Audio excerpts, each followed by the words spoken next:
الحمد لله رب العالمين والعاقبة للمتقين ولا عدوان إلا على الظالمين. أعوذ بالله من الشيطان الرجيم. بسم الله الرحمن الرحيم. واذكر عبادنا إبراهيم وإسحاق ويعقوب أولي الأيدي والأبصار. آج ہمارا یہ جو درس ہے گناہوں کی زندگی ذلت کا راستہ، آج اس کا جو ہے نامہ حصہ ہے. جس طرح ہم نے آپ ساتھیوں کو پہلے بتایا تھا کہ گناہوں کی وجہ سے انسانی شخصیت کو، مسلمانوں کو خاص طور پر بہت زیادہ نقصان ہوتا ہے، اور ان میں سے ایک نقصان جو ہے وہ یہ ہے کہ گناہوں کی وجہ سے انسان کے دل کی جو بصیرت ہے وہ ختم کر دی جاتی ہے. گناہوں کی وجہ سے انسانی دل کی جو بصیرت ہے، اور جو ایک مسلمان اللہ تعالیٰ کے احکام اور اللہ کے رسول صلی اللہ علیہ وسلم کے احکام جو ہے وہ بصیرت کے ساتھ دیکھتا ہوتا ہے، اس بصیرت کو جو ہے وہ ختم کر دیا جاتا ہے. گناہوں کی وجہ سے وہ بصیرت آہستہ آہستہ ختم ہو جاتی ہے.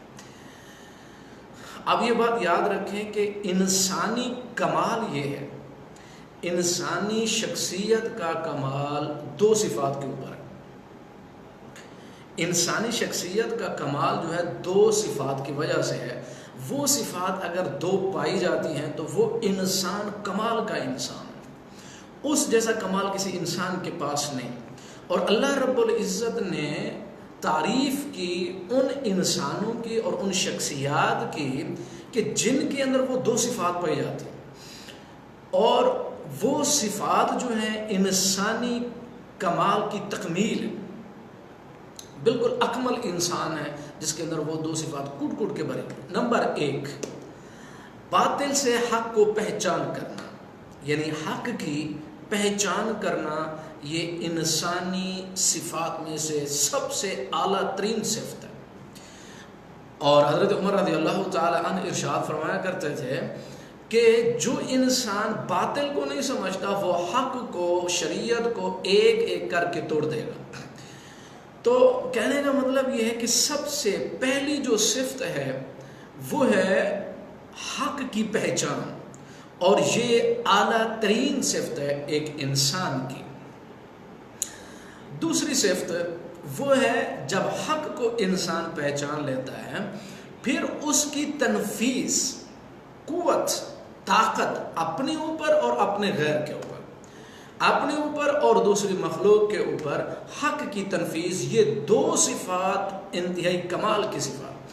اگر انسان کے پاس جو ہے وہ حق کی بصیرت نہیں ہے تو پھر وہ انسان جو ہے سچ کو جھوٹ، جھوٹ کو سچ کہتا ہے، اچھے کو برا، برے کو اچھا کہتا ہے، منافق کو مومن، مومن کو منافق کہتا ہے، رات کو دن، دن کو رات کہتا ہے، اور اسی طرح برائی کو نیکی، نیکی کو برائی کہتا ہے، بدعت کو سنت، سنت کو بدعت کہتا ہے.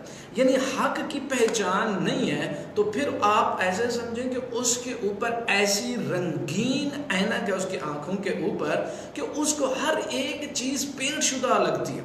ایک مٹی والا گھر بھی پینٹ شدہ لگتا ہے، پینٹ والا بھی پینٹ والا لگتا ہے، اور اس کو اندھیرا مطلب خوبصورتی جو ہے، خوبصورتی اور بدصورتی بھی خوبصورتی لگتی ہے. لیکن اگر ایک انسان کی اینک جو ہے بالکل صاف اور ستھری اور اجلی اور شفاف ہو، پھر اس کے سامنے جو منظر ہوگا وہ پینٹ کو پینٹ کہے گا اور مٹی کو مٹی کہے گا، اندھیرے کو اندھیرا کہے گا، اجالے کو اجالا کہے گا، سچ کو جھوٹ، سچ کو سچ اور جھوٹ کو جھوٹ کہے گا. یہی مثال انسان کی سوچ کی ہے، اس کی بصیرت کی ہے کہ جب اس کا دل اور دماغ بالکل پاک اور صاف اور شفاف اور اجلا اور صاف اور ستھرا ہے، کسی قسم کی میل اور کچیل اور کسی قسم کے، یعنی آپ سمجھ لیں کوئی مادی اور اس قسم کی کوئی چیز اس کے اوپر غلبہ اور گمراہی اور گناہ اور شیطان کے وسوسے کچھ بھی اس کے اوپر حملہ اور غالب نہیں ہے، تو پھر اس کی سوچ بالکل پاک اور صاف اور شفاف اور اجلی اور صاف اور ستھری ہے. پھر وہ حق کے قریب ہے، حق کو پہچان لیتا ہے، اللہ اور اس کے رسول کی فرما برداری کرتا ہے. پھر ایسا انسان، اس کے پاس قوت تنفیذ بھی ہو تو پھر اپنے اوپر بھی وہ نافذ کرتا ہے حق اور سچ کو، اور پھر معاشرے کے اندر، اپنے گھر میں اور پھر ماحول میں حق کو نافذ کرنے کی کوشش کرتا ہے.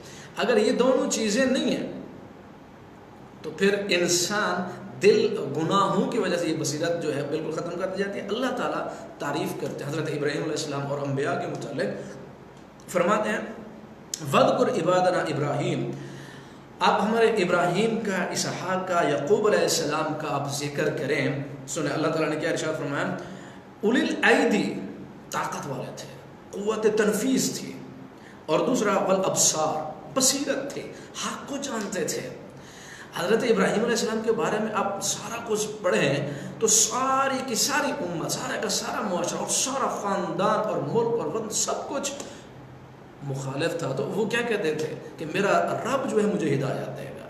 یہ ہے حق کی پہچان. پھر اس کی تنفیذ تھی. باپ کے سامنے کھڑے ہو گئے، باپ پوچھتا تھا، ان کو کہتے یار ابت یا ابت یا ابت، اے میرے پیارے ابا جان، حق کو پہچانے، میری بات مانے، بتوں کو چھوڑ دیں. لیکن جب انہوں نے کہا کہ میں تجھے رجم کر دوں گا، تو پھر کہا قال سلام علیک، باپ کو چھوڑ دیا. اسی طرح محدثین کے متعلق ہے، ایک محدث تھے، ان سے کوئی حدیث لینے کے لیے بندے آئے تو انہوں نے کہا کہ آپ مجھ سے تو حدیث لے رہے ہو لیکن میرے والد سے نہ لینا کیونکہ وہ جھوٹا ہے. قوت تنفیذ ہے. یعنی ایک مسلمان کے پاس یہ دو انسانی کمال ہے، حق کو پہچانو، اس کی تنفیذ ہو اپنے اوپر، اور پھر اس کے بعد جو ہے وہ آگے کا سلسلہ جو ہے وہ شروع ہوتا ہے. اچھا، اس لحاظ سے انسانوں کی جو ہے وہ 4 قسمیں ہیں، حق کو پہچاننا اور اس کی تنفیذ. سب سے بہترین جو اللہ تعالیٰ کی جو مخلوق ہے وہ انبیاء ہیں.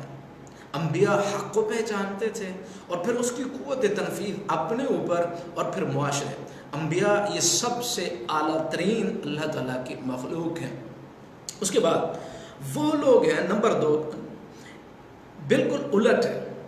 یعنی ایک تو ان کے پاس حق کی پہچان نہیں اور نہ ہی قوت تنفیذ ہے. تو یہ لوگ اکثر عوام الناس میں اکثر لوگ یہی ہوتے ہیں، نہ حق جانتے ہوتے ہیں اور نہ حق کی تنفیذ ہے، نہ اپنے اوپر، نہ معاشرے کے لیے، نہ گھر میں، نہ. جس طرح اللہ رب العزت نے ارشاد فرمایا کہ میری آیات بھی ہیں لم یخروا علیہ صما و عمیانا. ہم تو قرآن کو چومتے ہیں نا، قرآن کو بھی چومتے ہیں، آیات بھی پڑھتے ہیں، تلاوت بھی کرتے ہیں، لیکن اللہ رب العزت ارشاد فرماتے ہیں نہیں، میرا قرآن تم پڑھتے ہو لم یخروا علیہ صما و عمیانا، اندھے اور بہروں کی طرح قرآن کے اوپر گرنا پڑو. سمجھو قرآن کیا کہتا ہے، سمجھو کہ قرآن تمہیں کس معاشرے سے کاٹتا ہے اور کس معاشرے کے اندر جوڑنا چاہتا ہے، کون سے اخلاق تم سے کاٹ دینا چاہتا ہے، کون سے اخلاق تمہاری زندگی میں پرو دینا چاہتا ہے، کس زندگی سے تمہیں ہٹانا چاہتا ہے اور کون سی زندگی تمہیں اپنانے کے لیے کہتا ہے. اور قرآن جو ہے کون سی زندگی جو چاہتا ہے تم اس دھرتی پر، اس دنیا میں، چاہے تم معاملات کرتے ہو، تجارت کرتے ہو، سیاست کرتے ہو، اخلاق ہیں، عزیز اقربا ہیں، رشتہ داریاں ہیں، خوشیاں ہیں، غمیاں ہیں، زندگی کا پوری کی پوری زندگی ہے. اس پوری زندگی کے اندر اللہ رب العزت ارشاد فرماتا ہے تم سمجھو قرآن تمہیں کیا کہتا ہے. لم یخروا علیہ صما و عمیانا، ایسا نہیں ہے کہ تم جو ہے وہ، لیکن سمجھو اندھے اور بہروں کی طرح گرنا پڑو کہ میں مثلا مثال کے طور پر میں فلاں علاقے میں پیدا ہو گیا تو میں وہی ہو گیا، میں فلاں ہو گیا تو نہیں. سمجھو حق کیا ہے اور سچ کیا ہے اور پھر اس کی اتباع کرو، اس کی تنفیذ اپنے اوپر بھی اور پھر معاشرے کی طرف جاؤ. تو اللہ تعالیٰ ارشاد فرماتے ہیں لم یخروا علیہ صما و عمیانا. دیکھو کہ قرآن کیا کہتا ہے، تمہیں کون سی چیزوں سے ہٹاتا ہے اور کون سی چیزیں تمہاری زندگی کے اندر قرآن جو ہے وہ پڑھنا چاہتا ہے، بڑھانا چاہتا ہے. جس طرح ابراہیم علیہ السلام کے متعلق اللہ رب العزت ارشاد فرماتا ہے حنیف تھے.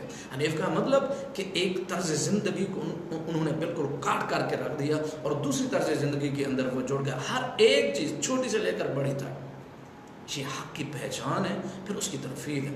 تو دوسری قسم کے جو لوگ ہوتے ہیں نہ ان کو حق کی پہچان ہوتی ہے اور نہ تنفیذ ہے، پھر وہاں تباہی اور بربادی نہ تو کیا ہے.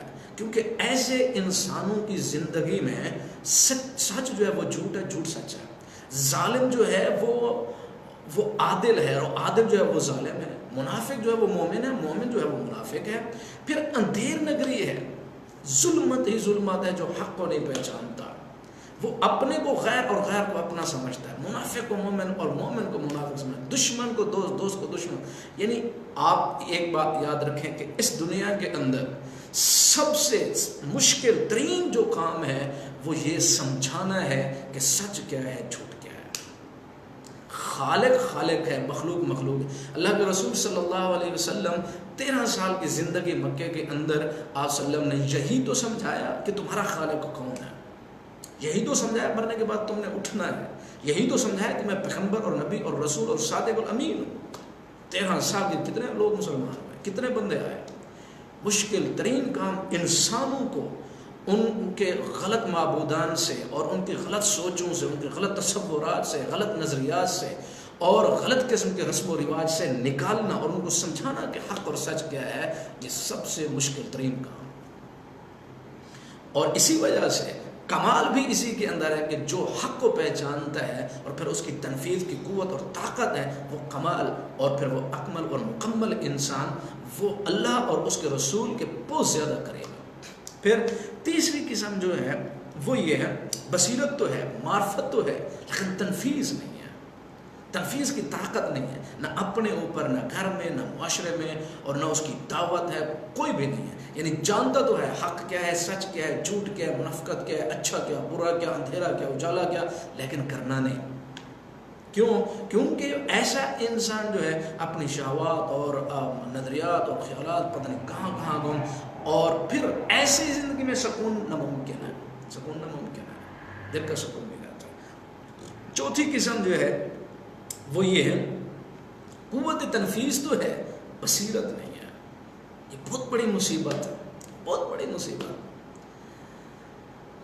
میں جس گھر کے اندر پیدا ہوا تو میں سمجھتا ہوں کہ وہ گھر سچا، بس باقی ساری دنیا جو ہے وہ جھوٹی۔ میرے نزدیک میرے ماں باپ، میرے بہن بھائی، میرا علاقہ، میرا کنبہ قبیلہ، علاقہ، وطن، ملک، اور میرا سردار اور میرا پنڈت اور پوپ اور میرے بڑے، وہی سچے۔ نہیں، سچ کو پہچانو، اور سچ وہ اللہ کا قرآن ہے اور پیغمبر صلی اللہ علیہ وسلم کی زندگی اور سیرت۔ اس کو جو انسان سمجھ لیتا ہے، اس طرز زندگی کے اندر جو ڈوبتا ہے، من میں ڈوب کے پاجا سراغ زندگی، تو میرا نہیں بنتا تو نہ بن، اپنا تو بن۔ سمجھ تو صحیح کہ اللہ رب العزت کیا ارشاد فرماتے ہیں، اور پھر اللہ کے رسول صلی اللہ علیہ وسلم کو جو احکام دیے گئے وہ کیا، وہ حق اور سچ کیا۔ بندہ جب اس طرف جاتا ہے تو پھر اپنوں کو بھی وہ کہتا ہے کہ نہیں، میں ظلم نہیں کر سکتا، عدل کروں گا۔ قاضی شرح اسی وجہ سے تو مشہور تھے، حضرت علی رضی اللہ تعالیٰ موجود تھے، انہوں نے کہا کہ یہودی جو ہے یہ زنا میری ہے، یہودی کہتا ہے میری ہے۔ حضرت علی رضی اللہ تعالیٰ عنہ ارشاد فرماتے ہیں کہ میرا گواہ جو ہے میرا بیٹا ہے۔ حضرت قاضی شرح فرماتے ہیں نہیں، بیٹے کی گواہ باپ کے متعلق قبول نہیں ہوتی ہے، حق اور سچ اور عدل۔ تو اسی وقت یہودی جو ہے مسلمان ہو جاتا ہے۔ تو مطلب یہ کہ بصیرت نہ ہو تو اس کے ہاں ظالم جو ہے مظلوم۔ آپ گھروں کو دیکھ لیں، گھروں کے سارے جھگڑے اور فساد اور مصیبتیں اور تکلیفیں وہ یہی ہے، بصیرت نہیں ہے۔ یعنی جو اپنے بڑوں کو وہ اچھا کریں، وہ برا کریں، وہ کچھ کریں وہ صحیح ہے، اور دوسرے وہ مطلب اچھا کریں پھر بھی مطلب غلط ہیں۔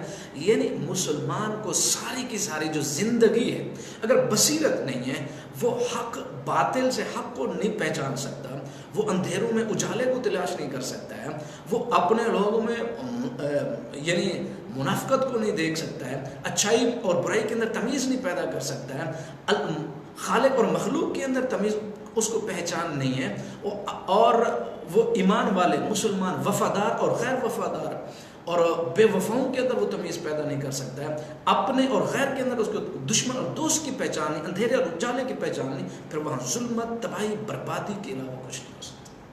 یہ 4 قسمیں۔ اور پھر دیکھیں اللہ رب العزت نے ارشاد فرمایا وَجَعَلْنَا مِنْهُمْ أَئِمَّةً يَهْدُونَ بِأَمْرِنَا لَمَّا صَبَرُوا وَكَانُوا بِآيَاتِنَا يُوقِنُونَ۔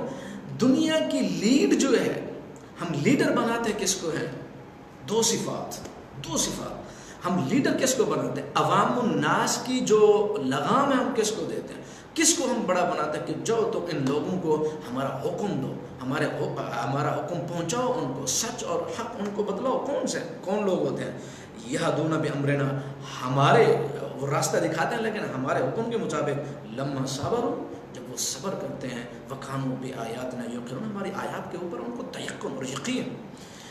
اچھا، اس کے بعد اللہ رب العزت ایک دوسری آیت کے اندر ارشاد فرماتے ہیں وَمَن يَعْشُ عَن ذِكْرِ الرَّحْمَنِ، جو رحمان سے غافل رہا، نقید لہو شیطان، ہم ایک شیطان اس کے اوپر مسلط کر دیتے ہیں، فَهُوَ لَهُ قَرِينٌ، اور وہ اس کا دوست بن جاتا ہے۔ یعنی دیکھیں جس کو اپنے خالق کی بصیرت نہیں ہے، جس کو سچ اور باطل کی بصیرت نہیں، جس کو اندھیرے اجالے کی بصیرت نہیں، جس کو مومن اور منافق کی پہچان نہیں، جس کو اپنے اور غیر کی پہچان نہیں، جس کو دن اور رات کے اندر فرق کرنا پتہ نہیں چلتا ہے، جس کو جھوٹ اور سچ کے اندر پہچان، اس کے عقل اور دماغ بصیرت سوچ نہیں ہے، اللہ تعالیٰ ارشاد فرماتا ہے ہم اس کے اوپر شیطان کو مسلط کرتے ہیں۔ اور پھر وہ شیطان کرتا کیا؟ فَهُوَ لَهُ قَرِينٌ، اس کا دوست بن جاتا ہے، وَإِنَّهُ لَيَصُدُّونَهُمْ عَنْ سَبِيلِهِ، پھر وہ سیدھے راستے سے اس انسان کو روک دیتے ہیں، بصیرت ختم، سب کچھ ختم۔ پھر شیاطین کے ٹولے اور مجمع اور گمراہیاں اور معاشرے کی گمراہیاں اور فسادات اس کے دل اور دماغ پر جم جاتے ہیں، پھر وہ جھوٹ کو سچ اور سچ کو جھوٹ کہتا ہے، پھر ظلم کو انصاف اور انصاف کو ظلم کہتا ہے، پھر اپنے کو غیر اور غیر کو اپنا کہتا ہے، دشمن کو دوست، دوست کو دشمن کہتا ہے۔ یہ انسانی عقل اور دماغ، انسانی زندگی جو ہے اگر اللہ اور اس کے رسول سے فارغ ہے تو پھر ختم، پھر اس میں وہ بصیرت پیدا نہیں ہو سکتی۔ کیوں؟ اللہ کے رسول صلی اللہ علیہ وسلم نے ارشاد فرمایا کہ ایک مسلمان جو ہے اگر مومن ہے اور نوافل اور اللہ تعالیٰ کا فرما بردار ہے، پھر اللہ کا وہ دوست بن جاتا ہے، پھر اللہ تعالیٰ اس کا ہاتھ بن جاتا ہے، کان بن جاتا ہے، ناک بن جاتا ہے۔ مطلب یہ کہ وہ دیکھتا ہے اللہ تعالیٰ کے دیے ہوئے احکام کی بصیرت میں، اور وہ سنتا ہے اللہ تعالیٰ کے جو احکام ہیں ان کی بصیرت میں، اور چلتا ہے کسی راستے کی طرف، کسی منزل کی طرف، وہ اللہ تعالیٰ کے احکام کی دی ہوئی بصیرت کے ساتھ چلتا ہے۔ لیکن اگر یہ چیز نہیں ہے تو ظلم، تباہی، بربادی، اور پھر جو ہے نہ سکون، نہ چین، نہ آرام، اور گھروں کی تباہی اور بربادی، سب کچھ الٹ پلٹ۔ صرف اور صرف بچیں گے وہی، جس طرح اللہ تعالیٰ ارشاد فرماتے ہیں وَالْعَصْرِ إِنَّ الْإِنسَانَ لفی خسر الا الذین آمنوا وعملوا الصالحات وتواصوا بالحق وتواصوا بالصبر۔ اچھا، پھر اللہ رب العزت ارشاد فرماتے ہیں وَيَحْسَبُونَ أَنَّهُمْ مُهْتَدُونَ، اور یہی وہ لوگ ہیں شیطان جن کے دوست بنے ہوئے ہیں، سیدھے راستے سے روکا ہوا ہے، اور پھر وہ سمجھتے ہیں تو ہدایت پر تو ہم ہیں، ہدایت پر تو ہم ہیں، صحیح کام تو ہم کر رہے ہیں۔ اب دنیا میں دیکھیں کون ایسا ہے جو کہے کہ میں غلط ہوں، لیکن وہ انسان جو اپنے خالق کی پہچان رکھتا ہے اور اپنے خالق اور مالک کے سامنے جھکتا ہے، اور اپنی ساری زندگی کا مرکز اور محور جو ہے وہ اپنے خالق کے سامنے جھکا ہوا ہے، اس کی بصیرت کا مقابلہ کوئی انسان نہیں کر سکتا۔ پھر اللہ رب العزت ارشاد فرماتا ہے حتی اذا جاءنا قال یا لیتا بینی و بین، جب قیامت کا دن ہوگا، جب یہ آپنے سامنے قرین دوست سارے ملیں گے، شیطان اور اس کے دوست، پھر وہ کہیں گے وَلَن يَنفَعَكُمُ الْيَوْمَ، آج تو کوئی ایک دوسرے کو فائدہ دینے والے نہیں ہیں، آج تو تباہی اور بربادی۔ اور وہ یہ انسان کہے گا کہ کاش میرے اور اس کے درمیان یعنی بعد المشرقین ہوتا، اتنی دوری ہوتی جتنا مغرب اور مشرق کے درمیان ہے۔ لیکن یہ اس وقت جو ہے قیامت کے دن یہ جو مطلب کہنا کہ کاش میرا وہ دوست نہ ہوتا کیونکہ اس نے مجھے، شیطان نے مجھے گمراہ کیا تھا، اس وقت یہ کہنا فائدہ نہیں دے گا، اس وقت کچھ بھی نہیں ہوگا، بندہ جتنا واہ والا کرے۔ لیکن دنیا میں سمجھے کیا میں غلط تو نہیں، کیا میرے والد غلط تو نہیں، والدہ غلط تو نہیں، بہن بھائی غلط تو نہیں، وہ بھی تو انسان ہے، غلطی کر سکتے ہیں، میرے بڑے، میرے ابو اجداد، میرے فلاں، میرا بڑا، میرا چھوٹا، یہ سارے اپنے پرائے ماں سارے وہ غلط تو نہیں۔ اگر غلطی پہ ہیں ہٹ جاؤ، غلطی پہ ہیں تو ہٹ جاؤ، حق کو تلاش کرو، حق کیا چیز ہے، اور انصاف اور عدل سے کام لو، اللہ کے احکام کی بچا آوری کرو، پھر دیکھو اللہ کی رحمتیں اور نعمتیں کس طرح تھیں۔ اللہ تعالیٰ ارشاد فرماتا ہے اذ ظلمتم، تم نے ظلم کیا تھا، اب کچھ بھی نہیں ہو سکتا ہے، اب کیا ہوگا انکم فی العذاب مشترکون، اب تم سب کو عذاب ہوگا۔ اللہ تعالیٰ ہمیں عمل کرنے کی توفیق دے اور اسلام کو سمجھنے اور اس پر عمل کرنے کی توفیق عطا فرمائے۔ وما علینا الا